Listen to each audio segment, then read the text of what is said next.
বুয়েট ছাত্র আবরার হত্যায় ২০ জনের মৃত্যুদণ্ড ও ৫ জনের যাবজ্জীবন কারাদণ্ড বহাল। সন্তোষ প্রকাশ করে রায় দ্রুত কার্যকরের দাবি স্বজনদের। আগামীতে যারাই ক্ষমতায় আসবে তাদেরকে অবশ্যই হাসিনা সরকারের সব গুম খুনের বিচার করতে হবে বলেছেন তারেক রহমান। বিশ্বমানের গ্রহণযোগ্য নির্বাচন চায় ইউরোপীয় ইউনিয়ন। অর্থসহ সব ধরনের সহায়তার আশ্বাস প্রস্তুত ইসি, জানিয়েছেন সিএসসি। আইন শৃঙ্খলা পরিস্থিতি নিয়ে পুলিশের ১২৭ কর্মকর্তার সাথে কাল বিশেষ বৈঠক প্রধান উপদেষ্টার। অধিভুক্ত ৭ কলেজের জন্য ঢাকা সেন্ট্রাল ইউনিভার্সিটির নাম ঘোষণা। দেখছিলেন ক্রাউন সিমেন্ট সংবাদ শিরোনাম, এবার বিস্তারিত। বুয়েট ছাত্র আবরার ফাহাদ হত্যায় ২০ জনের মৃত্যুদণ্ড ও ৫ জনের যাবজ্জীবন কারাদণ্ড বহাল রেখেছে হাইকোর্ট। বিচারপতি এ.কে.এম. আসাদুজ্জামান ও বিচারপতি সৈয়দ এনায়েত হোসেনের সমন্বয়ে গঠিত হাইকোর্ট বেঞ্চ এই রায় ঘোষণা করে। এতে সন্তোষ প্রকাশ করে রায় দ্রুত কার্যকরের দাবি আবরারের পরিবারের। বিস্তারিত নাবিল জাহাঙ্গীরের রিপোর্টে। ২০১৯ সালের ৬ অক্টোবর রাতে বুয়েটের শেরেবাংলা হলে ছাত্রলীগ নেতাকর্মীরা পিটিয়ে হত্যা করে তড়িৎ ও ইলেকট্রনিক্স প্রকৌশল বিভাগের ২য় বর্ষের ছাত্র আবরার ফাহাদকে। এ ঘটনায় আবরারের বাবা বাদী হয়ে চকবাজার থানায় হত্যা মামলা করেন। ওই মামলায় ২০২১ সালের ৮ ডিসেম্বর ২০ জনকে মৃত্যুদণ্ড ও ৫ জনকে যাবজ্জীবন কারাদণ্ড দিয়ে রায় দেয় ঢাকার দ্রুত বিচার ট্রাইব্যুনাল ১। হাইকোর্টে মামলার ডেথ রেফারেন্স, জেল আপিল ও আপিলের শুনানি শেষে ২০ জনের মৃত্যুদণ্ড ও ৫ জনের যাবজ্জীবন কারাদণ্ড বহাল রাখে আদালত। উনি ন্যায় বিচার পেয়েছেন, গোটা জাতি ন্যায় বিচার পেয়েছে এবং এই ধরনের রায়ের মধ্য দিয়ে একটি রাষ্ট্র এবং সমাজ ব্যবস্থায় ডিসিপ্লিন আনার জন্য, ন্যায় বিচার নিশ্চিত করার জন্য যে ধারণা, বিচার বিভাগের যে ধারণা, সেই ধারণাটা প্রতিষ্ঠিত হয়েছে আবারও। হাইকোর্টের রায়কে স্বাগত জানিয়েছে আবরার ফাহাদের পরিবার। আসলে প্রায় ৫.৫ বছর হয়ে যাচ্ছে যে আমরা এটা নিয়ে আসি, আবার হচ্ছে আরও কতদিন লাগবে এটা আমরা জানি না। তো এটা যত দ্রুত শেষ হবে এবং এটা একটা দৃষ্টান্ত হিসেবে উপস্থাপন হবে যাতে ভবিষ্যতে যাতে আর কারো যাতে এই ধরনের কোনো পরিণতি যাতে না হয়। যে শিক্ষা প্রতিষ্ঠানে এই ধরনের র্যাগিং আছে সেটা তো অবশ্যই আমরা পরিবর্তন চাই, যাতে ছাত্ররা যাতে ভালোভাবে বসবাস করতে পারে, ভবিষ্যতে যাতে আর এই ধরনের ঘটনা না ঘটে সেটা আমরা সবার কাছে আবেদন জানাই। পূর্ণাঙ্গ রায় প্রকাশের পর আপিলের কথা জানিয়েছে আসামি পক্ষ। ন্যায় বিচার বঞ্চিত হয়েছি, কিন্তু আইনের অধীনে, আইনের মাধ্যমে মহামান্য আপিল বিভাগ ছাড়া আমাদের আর কোনো ফোরাম না থাকায় আমরা সেই প্রত্যাশায় রাখতেছি। এই মামলায় ২০ জন সাজাপ্রাপ্ত আসামির মধ্যে এখনও ৪ জন পলাতক আছে। নাবিল জাহাঙ্গীর, বাংলা ভিশন, ঢাকা। এদিকে বুয়েট ছাত্র আবরার ফাহাদ হত্যা মামলায় হাইকোর্টে আসামিদের রায় বহালে সন্তুষ্টি জানিয়েছেন তার মা রোকেয়া খাতুন। দ্রুত রায় কার্যকরের দাবি জানান তিনি। রায়ের পর কুষ্টিয়া শহরে নিজ বাসভবনে তিনি তার প্রতিক্রিয়া জানান। বলেন, এ রায় কার্যকর হলে ভবিষ্যতে এমন কাজ করতে আর কেউ সাহস পাবে না। দেশের উচ্চ শিক্ষা প্রতিষ্ঠানের ক্যাম্পাসে যেন প্রাণঘাতী রাজনীতি না থাকে, সেই অনুরোধ জানান আবরার ফাহাদের মা। মতো আর যাতে কেউ কোনো শিক্ষা প্রতিষ্ঠানে না হয়, কোনো ছাত্র যেন এইরকম উদ্দেশ্য দেখাতে না সাহস করে, এই জন্য সবার প্রতি আমার অনুরোধ থাকবে। আমরা চাই না যে কোনো শিক্ষা প্রতিষ্ঠানে রাজনীতি থাকুক আর আবরারের মতো কোনো মানুষকে জীবন দিতে হোক, কারণ রাজনীতি থাকলে কখনো এক পক্ষ আর একজনকে পিটালেও কেউ কথা বলতে সাহস পাবে না, একজন একজনের উপর অত্যাচার করলে কথা বলতে সাহস পাবে না। কিন্তু যদি বিভিন্ন শিক্ষা প্রতিষ্ঠানে রাজনীতি মুক্ত থাকে, তাহলে যখন ওরা ভাই ভাই একটা গন্ডগোল করবে, একটা কথা সৃষ্টি হলে তখন আর একজন যে সেখানে তাদেরকে থামাতে পারবে, তাকে দেখতে পাবে তোমাদের মধ্যে কি সমস্যা আছে, সমাধান করতে পারবে। বিএনপির ভারপ্রাপ্ত চেয়ারম্যান তারেক রহমান বলেছেন, আগামীতে যেই ক্ষমতায় যাবে তাদেরকে অবশ্যই শেখ হাসিনার আমলের গুম খুনের বিচার করতে হবে। গুম খুনে অভিযুক্তদের বিচার না হলে আবারও অন্যায়ের সুযোগ তৈরি হবে। বিএনপি ক্ষমতায় এলে সব অন্যায় জুলুমের বিচার নিশ্চিত করা হবে বলেও জানান তিনি। আহমেদ সরোয়ারের রিপোর্ট। গণতান্ত্রিক অধিকার পুনরুদ্ধার আন্দোলনে গুম ও শহীদদের পরিবারের সদস্যদের সম্মানে রাজধানীর একটি হোটেলে ইফতারের আয়োজন করে আমরা বিএনপি পরিবার। এতে লন্ডন থেকে ভার্চুয়ালি যুক্ত হন বিএনপির ভারপ্রাপ্ত চেয়ারম্যান তারেক রহমান। ইফতার পূর্ব আলোচনায় তারেক রহমান বলেন, যারা ফ্যাসিস্ট বিরোধী আন্দোলনে প্রাণ হারিয়েছেন, গুম খুনের শিকার হয়েছেন, তাদের পরিবারের পাশে বিএনপি থাকবে। সব অপরাধের অবশ্যই বিচার হতে হবে। যে আগামী দিন যারা দেশ পরিচালনার দায়িত্বে পাবেন এই দেশকে নেতৃত্ব দেওয়ার দায়িত্ব যে রাজনৈতিক দলই পাক না কেন, তাদের বিভিন্ন কর্মসূচির মধ্যে অবশ্যই একটি কর্মসূচি থাকতে হবে, এবং সেটি হলো যে মানুষগুলো এই দেশের মানুষের অধিকার প্রতিষ্ঠার জন্য নির্যাতিত হয়েছে, যে পরিবারগুলো তাদের সদস্যদেরকে হারিয়েছে অথবা নির্যাতিত হয়েছে, যে পরিবারের সদস্যরা, তাদের উপরে যে অন্যায় করা হয়েছে, আগামী দিনের যে নির্বাচিত সরকার থাকবে, জনগণের সরকার থাকবে, তাদেরকে অবশ্যই এই অন্যায়ের যে হয়েছে সেই অন্যায়ের বিচারগুলো করতে হবে। যে কোনো মূল্যে সুষ্ঠুভাবে এই বিচার হতে হবে।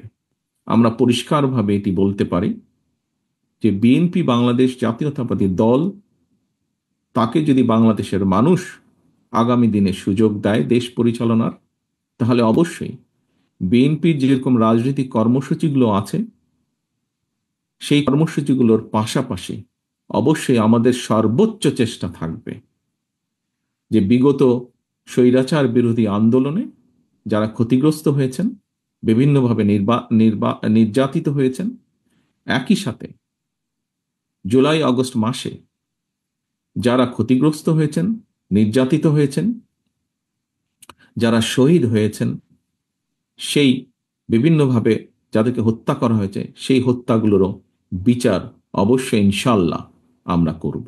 তারেক রহমান বলেন, একটি রাজনৈতিক দল হিসেবে বিএনপি প্রত্যাশা করে সামনে একটি সুষ্ঠু ও নিরপেক্ষ নির্বাচন হবে। একটি রাজনৈতিক দলের সদস্য হিসাবে স্বাভাবিকভাবেই আমাদের প্রত্যাশা যে একটি জনগণের যেই প্রত্যাশা, সেইভাবে রাজনৈতিক দল হিসেবে আমাদেরও প্রত্যাশা যে সামনে একটি সুষ্ঠু নিরপেক্ষ নির্বাচন অনুষ্ঠিত হবে। নিরপেক্ষ নির্বাচনের মাধ্যমে বাংলাদেশের জনগণ তাদের সরকারকে বা কারা সরকার গঠন করবে সেই সিদ্ধান্ত তারা দেবেন বাংলাদেশের জনগণ। অনুষ্ঠানে গুম খুনের শিকার ও শহীদ পরিবারের সদস্যদের হাতে ঈদ উপহার তুলে দেয়া হয়। আহমেদ সরওয়ার, বাংলা ভিশন, ঢাকা। বিএনপি রাষ্ট্র সংস্কারে অঙ্গীকারবদ্ধ। বিএনপি সংস্কার সবার আগে চেয়েছে, তাই দ্রুত সংসদ নির্বাচনের ব্যবস্থা করতে অন্তর্বর্তী সরকারকে আহ্বান জানিয়েছে দলটির মহাসচিব মির্জা ফখরুল ইসলাম আলমগীর। দলের স্থায়ী কমিটির সদস্য মির্জা আব্বাস বলেছেন, দ্রুত প্রয়োজনীয় সংস্কার শেষ করে নির্বাচন দিতে হবে, নইলে দেশে আবারও অশান্তি হলে সে দায় অন্তর্বর্তী সরকারের। মহিবুল্লাহ মুহিবের রিপোর্ট। জাতীয় প্রেস ক্লাবে বাংলাদেশ ফেডারেল সাংবাদিক ইউনিয়ন ও ঢাকা সাংবাদিক ইউনিয়নের ইফতার মাহফিলে বিএনপি মহাসচিব মির্জা ফখরুল ইসলাম আলমগীর বলেছেন, দেশে গণতন্ত্র প্রতিষ্ঠার জন্য দ্রুত জাতীয় নির্বাচনের রোডম্যাপ দিতে হবে।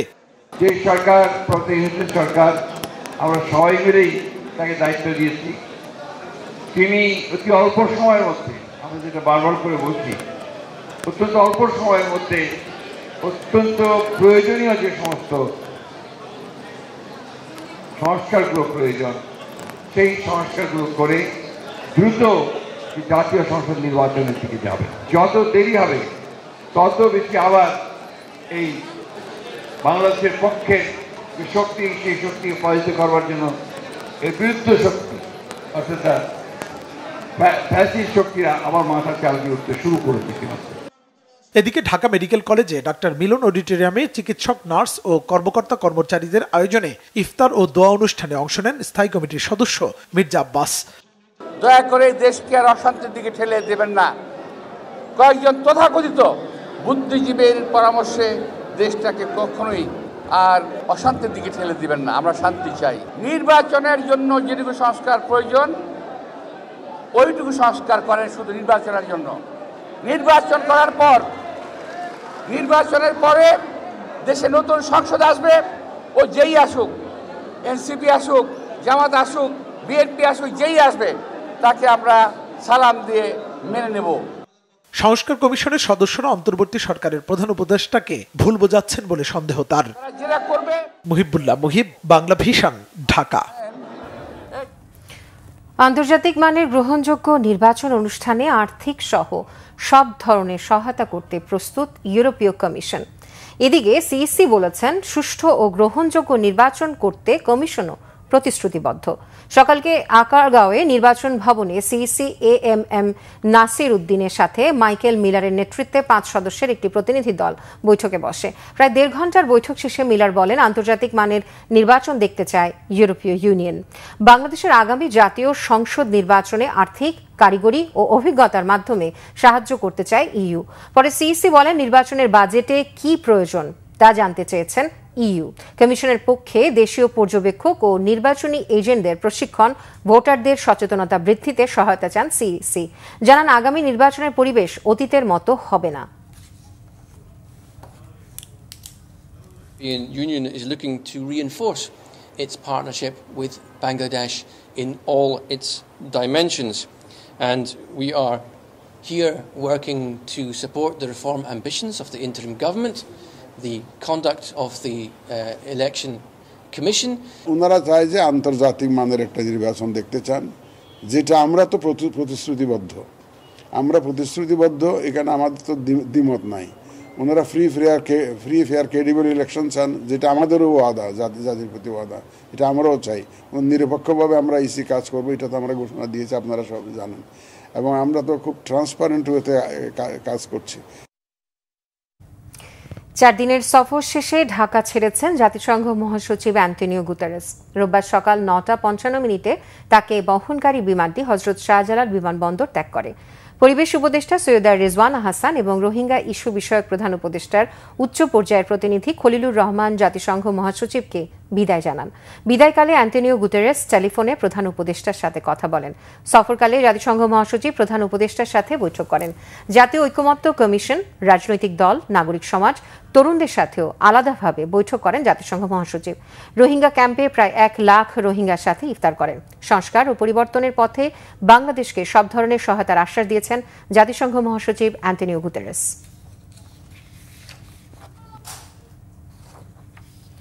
আইন শৃঙ্খলা পরিস্থিতি নিয়ে দেশের এসপি ও ঊর্ধ্বতন কর্মকর্তাদের সাথে আগামীকাল বিশেষ বৈঠক করবেন প্রধান উপদেষ্টা ডক্টর মোহাম্মদ ইউনূস। আগামী 26 মার্চ 4 দিনের সফরে চীন যাচ্ছেন তিনি। দেশটির প্রেসিডেন্ট শি জিনপিং এর সাথে প্রধান উপদেষ্টার বৈঠক হবে 28 মার্চ। এসব বিষয়ে বিস্তারিত জানিয়েছেন প্রধান উপদেষ্টার প্রেস সচিব। আর উপপ্রেস সচিব জানিয়েছেন, অধিভুক্ত 7 কলেজের বিশ্ববিদ্যালয়ের নাম হবে Dhaka central university. Report Syed Abdul মুহিতের। প্রধান উপদেষ্টা ডক্টর মোহাম্মদ ইউনূসের সাথে সৌজন্য সাক্ষাৎ করেছেন ঢাকায় নিযুক্ত চীনা রাষ্ট্রদূত ইয়াও ওয়েন। সাক্ষাতে কথা হয় দুদেশের স্বার্থ সংশ্লিষ্ট নানা ইস্যুতে। সাক্ষাৎ পরবর্তী ফরেন সার্ভিস একাডেমিতে ব্রিফ করেন প্রধান উপদেষ্টার প্রেস সচিব শফিকুল আলম। তিনি জানান, প্রধান উপদেষ্টার চীন সফরের মূল ফোকাস থাকবে চীনা বিনিয়োগ। প্রেসিডেন্ট শি জিনপিংয়ের সাথে 28 তারিখে সেখানে আমাদের সাথে চায়নার যে ধরনের যতগুলো ইস্যু আছে সবই এটা নিয়ে আলাপ হবে। চায়নাতে সফরে স্যার পিকিং ইউনিভার্সিটিতে একটা বক্তব্য রাখবেন। এই Peking University at the same time স্যারকে একটা অনারারি ডক্টরেট অনারে ভূষিত করবেন। একটা বড় এমফাসিস হবে যে চাইনিজ ফ্যাক্টরিগুলো কিভাবে বাংলাদেশে রিলোকেট করা যায়। তিনি জানান, দেশের আইন শৃঙ্খলা পরিস্থিতি নিয়ে সোমবার পুলিশের 127 জন শীর্ষ কর্মকর্তার সাথে বসবেন প্রধান উপদেষ্টা। আইন শৃঙ্খলা পরিস্থিতি নিয়ে মানুষের মধ্যেও কিছুটা হয়তো উঠে গেছে। তো উদ্ভূত এই পরিস্থিতিতে মাননীয় প্রধান উপদেষ্টা আগামীকালকে সারা দেশের পুলিশ কর্মকর্তা, মাঠ পর্যায়ের যারা পুলিশ কর্মকর্তা আছেন তাদেরকে ডেকেছেন। উপপ্রেস সচিব জানান, 7 কলেজ নিয়ে নতুন বিশ্ববিদ্যালয় প্রসঙ্গ। বিশ্ববিদ্যালয়ের একটা নাম প্রস্তাব করা হয়েছে, যেখানে বিভিন্ন কলেজের 7টা কলেজেরই ছাত্র প্রতিনিধিরা সম্মতি দিয়েছেন। এই বিশ্ববিদ্যালয়টার নাম হবে, প্রস্তাবিত নাম ঢাকা সেন্ট্রাল ইউনিভার্সিটি। এছাড়াও অন্তর্বর্তী বিশ্ববিদ্যালয়েরই যে রূপরেখাটা, সেটাও প্রায় চূড়ান্ত পর্যায়ে আছে। এই বিষয়ে বিশ্ববিদ্যালয় কর্তৃপক্ষ, মাননীয় প্রধান উপদেষ্টা এবং শিক্ষা উপদেষ্টা ওনাদের সাথে শিগগিরই বসবেন এবং ওনাদের দিক নির্দেশনা এবং পরামর্শ পরে এই রূপরেখাটা ফাইনাল করা হবে। তেল, চাল সহ রোজায় দ্রব্যমূল্য সহনীয় রাখতে সরকারের সর্বাত্মক প্রচেষ্টার কথাও জানানো হয় ব্রিফিংয়ে। সৈয়দ আব্দুল মুহিত, বাংলা ভিশন, ঢাকা। স্বাস্থ্য, স্থানীয় সরকার ও সড়ক পরিবহন মন্ত্রণালয়ে একক আধিপত্য বিস্তার করে 1300 কোটি টাকার ঠিকাদারি কাজ লুটের অভিযোগ শেখ সেলিমের বিরুদ্ধে। সাবেক প্রধানমন্ত্রী শেখ হাসিনার ফুফাতো ভাই শেখ সেলিম 15% কমিশনে পছন্দের ঠিকাদারকে কাজ দিতেন, এমন তথ্য জানিয়েছে দুর্নীতি দমন কমিশন দুদক। রিপোর্ট ফরুক বাবুর।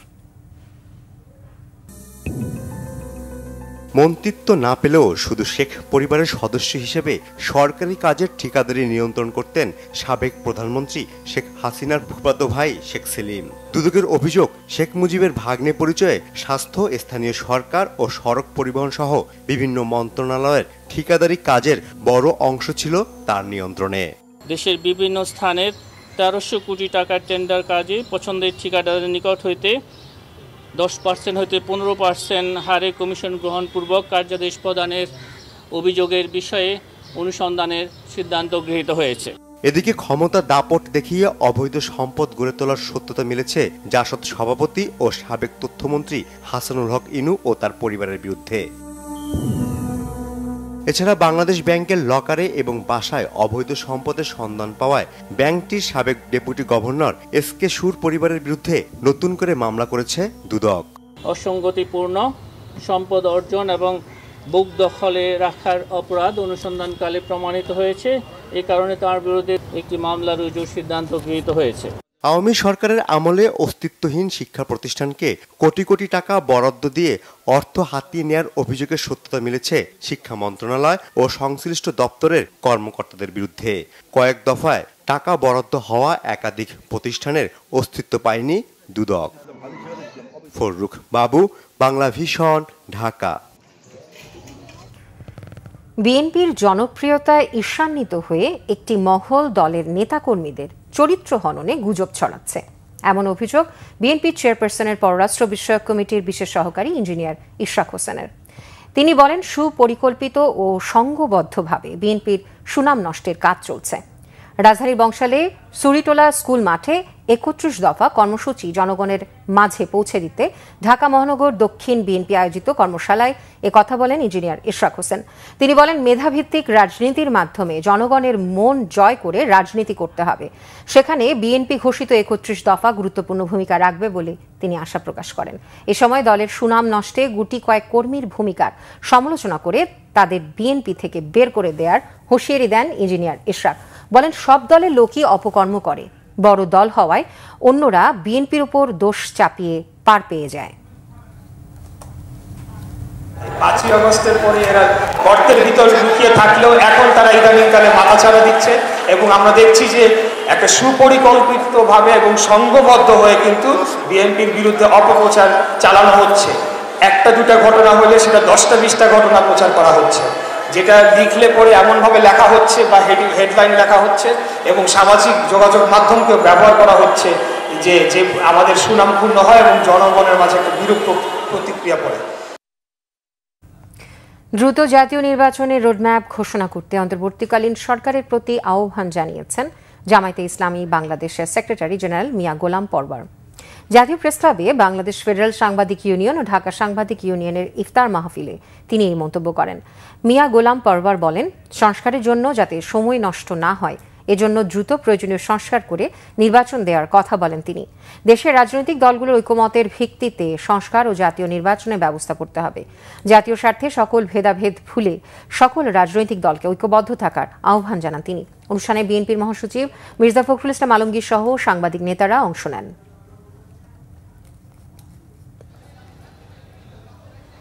2025-26 অর্থ বছরে ব্যক্তি শ্রেণীর করমুক্ত আয়সীমা বাড়িয়ে 4 লাখ টাকা করার সুপারিশ করেছে সিপিডি। এছাড়া নিত্যপণ্যের উচ্চ মূল্য বা মূল্যস্ফীতির কষাঘাত শিগগিরই থামার লক্ষণ দেখছে না সংস্থাটি। ভঙ্গুর আর্থিক খাত, রাজস্ব ঘাটতি আর বিদেশি ঋণ পরিশোধের চাপ থাকায় বাংলাদেশ ব্যাংক জুলাইয়ের মধ্যে মূল্যস্ফীতি কমিয়ে আনতে পারবে না বলেও শঙ্কা সংস্থাটির গবেষকদের। শুভ মাহফুজের রিপোর্ট। রবিবার ধানমন্ডির নিজস্ব কার্যালয়ে 2025-26 অর্থ বছরের বাজেট সুপারিশ তুলে ধরে বেসরকারি গবেষণা প্রতিষ্ঠান Centre for Policy Dialogue CPD. সংস্থাটির গবেষকরা বলেন, ভঙ্গুর আর্থিক খাত, বিদেশি ঋণ পরিশোধের চাপ এবং নির্ধারিত লক্ষ্যের চেয়ে 1,05,000 কোটি টাকা রাজস্ব ঘাটতি নিয়ে এমনিতে বিপাকে অন্তর্বর্তী সরকার। তার উপর রয়েছে ভূরাজনৈতিক অস্থিরতা। আসছে বাজেটে সীমিত আয়ের মানুষের করের বোঝা কমানো ও হতদরিদ্রের জন্য প্রত্যক্ষ সহায়তা বাড়ানোর সুপারিশ করেছে সিপিডি। ব্যক্তিগত আয়ের কর সীমা এটা যে ট্যাক্স ফ্রি ইনকামের থ্রেশহোল্ডটা সেটা 4 লাখ টাকা পর্যন্ত বৃদ্ধি করা উচিত, যেহেতু উচ্চ মূল্যস্ফীতি এবং মানুষের সঞ্চয় ভেঙে খাওয়ার প্রবণতাটা বাড়ছে। এবারের বাজেটে রাজস্ব কাঠামোতে আমূল পরিবর্তনের সুযোগ কাজে লাগানোর তাগিদ সিপিডির গবেষকদের। অনেক দিন থেকে এই যে রাজস্ব নীতিমালা প্রণয়ন এবং রাজস্ব যে বাস্তবায়ন এটাকে পৃথক করার এটা একটা প্রস্তাব কিন্তু অনেকদিন ধরে ছিল, কিন্তু বিভিন্ন কারণে এটা বাস্তবায়ন করা যায় না। এখন কিন্তু একটা বড় সুযোগ আসছে। অর্থনীতির ভিত শক্তিশালী করতে ক্ষুদ্র ও মাঝারি খাতের কর কাঠামো পুনর্বিবেচনার তাগিদ দেন গবেষকরা। আমাদের এখানে কিছু কর নীতিতে পরিবর্তন আনতে হবে। বিশ্ব বাণিজ্য সংস্থার নিয়ম এবং বাধ্যবাধকতা যেগুলো রয়েছে তার সাথে সামঞ্জস্যপূর্ণ যে কর নীতিমালা সেগুলো আমাদেরকে আস্তে আস্তে সেগুলি পরিপালন করতে হবে। স্বাস্থ্য শিক্ষা খাতে বরাদ্দ বাড়ানোর পাশাপাশি জুলাই আন্দোলনে হতাহতদের পরিবারকে সহায়তা ও শিক্ষাবৃত্তির ব্যবস্থা করতে বাজেট বরাদ্দের প্রস্তাবও দিয়েছে সিপিডি।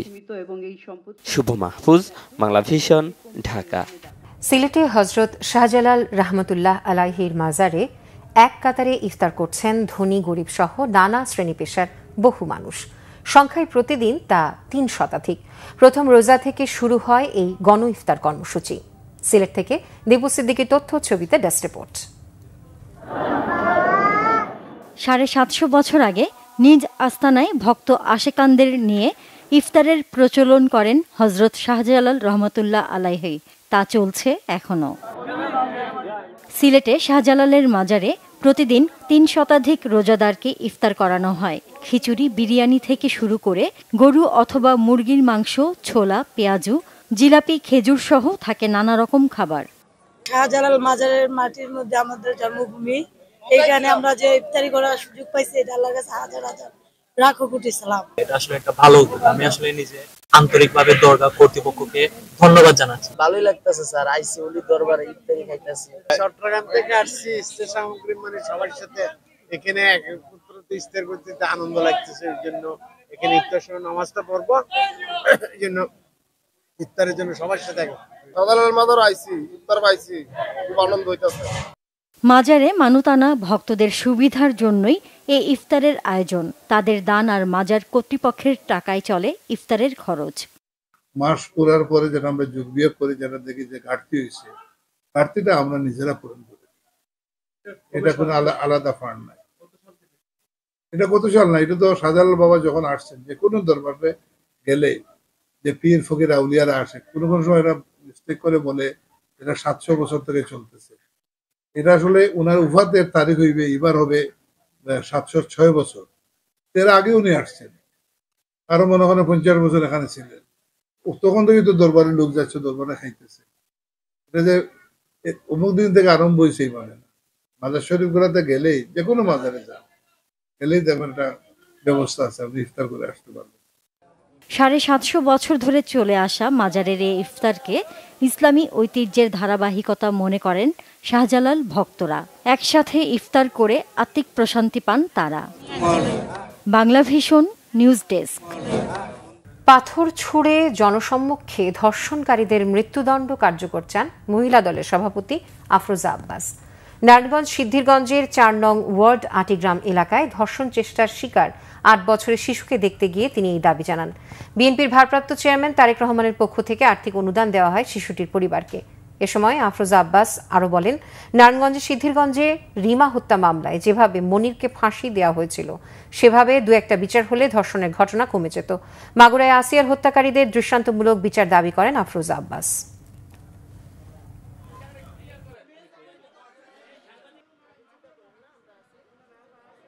শেখ হাসিনার সময় 17 বছরে যেটা হয়েছে, আগে তো ধর্ষণ হতো, কিন্তু 17 বছর হয়েছে গণধর্ষণ। আমরা ধর্ষণ শুনেছি, গণধর্ষণ কখনো শুনিনি আগে। এখন গণধর্ষণ করার পরে কোনো বিচার হয়নি। বিচার তো হতোই না, বরং যারা গণধর্ষণ করতো তাদেরকে পুরস্কৃত করা হতো। তো সেই জন্য কিন্তু এগুলো বেড়ে গেছে দিনে দিনে। এই যে নরপশুগুলো, এদের তো খুব 2-1টা বিচার না হলে এরা আসলে কখনো মানুষ হবে না। আসিয়া যে মারা গেল, আসিয়া দেখেন আসিয়াকে কিভাবে নির্মমভাবে মেরে ফেললো। তো আসিয়ার বিচারটা যদি ওই ধর্ষণকারীর বিচার যদি একদম জনসমক্ষে মানে খুব তাড়াতাড়ি হয়ে যেত তাহলে কিন্তু পরপর আর এই ঘটনাগুলো ঘটতো না। কেউ এসেছেন পরিবার নিয়ে মার্কেট করতে, আবার কেউ এসেছেন বন্ধুদের নিয়ে ঘুরতে। যানজটের এই মহানগরীতে বাসায় ফিরতে দেরি হওয়াতে ইচ্ছা বা অনিচ্ছায় পথেই সারতে হয় ধর্মপ্রাণ রোজাদারদের ইফতার। পথচারীরা বলছেন ভিন্ন একটা আনন্দ ও অনুভূতির মধ্য দিয়ে ইফতার সেরেছেন তারা। বিস্তারিত ইদ্রিস আলমের রিপোর্টে। ইফতারের বাকি আর মাত্র কয়েক মিনিট। রাজধানীর মানিক মিয়া এভিনিউয়ের সংসদ ভবন এলাকার চিত্র এটি। কেউ এসেছেন পরিবার নিয়ে শপিং করতে, কেউ এসেছেন ঘুরতে। রাজপথে ইফতারের সময় হওয়াতে পথেই সারতে হচ্ছে ইফতার। আসার পথে ইফতারের সময় আমরা ইফতারের জন্য আর কি হঠাৎ এখানে বসে পড়ছি সংসদ ভবনের সামনে। 3 বন্ধু মিলে এসেছেন ঢাকায় ঘুরতে। এর মধ্যেই সময় হয়েছে ইফতারের। সামনে সাজানো ইফতারের আয়োজন। দিনটি স্মরণে রাখতে সংসদ ভবনের সামনে বসে পড়েছেন ইফতার নিয়ে।